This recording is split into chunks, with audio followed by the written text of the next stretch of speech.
സാമൂഹ്യക്ഷേമ പെൻഷന്റെ കാര്യം പറഞ്ഞു. ഇവരിപ്പോ വലിയ വിപ്ലവം പ്രസംഗിക്കുന്നുണ്ടല്ലോ, വലിയ സഹതാപം പറയുന്നുണ്ടല്ലോ. ഈ നാട്ടിലെ ജനങ്ങളെ പൊട്ടന്മാരാക്കാൻ വേണ്ടിയിട്ട് ഈ പറഞ്ഞ പാവപ്പെട്ടവർ കിട്ടുന്ന അവർക്ക് ഏതെങ്കിലും CPM-ന്റെയോ LDF-ന്റെയോ ഔദാര്യമല്ല, അവകാശമായ പെൻഷൻ.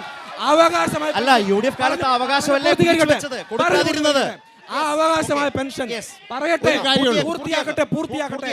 ആ അവകാശമായ പെൻഷൻ അത് കൊടുക്കുമ്പോ അത് മുന്നോട്ട് വെച്ചത് ആ അവകാശത്തെ കൈക്കൂലി എന്ന് പരാമർശിച്ചത് അപ്പൊ തെറ്റല്ലേ?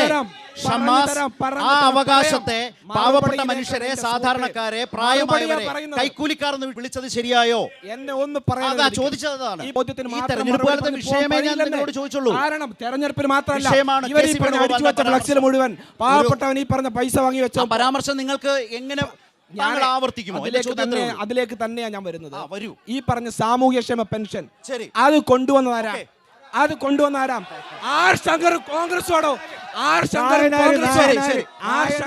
ഒരു കാര്യം സാമൂഹ്യക്ഷേമ പെൻഷൻ 300 രൂപ ഉണ്ടായിരുന്നത് 400 ആക്കിയത്, 400 ഉണ്ടായിരുന്നത് 500 ആക്കിയത്, 500 600 ആക്കിയത് ഉമ്മൻചാണ്ടി.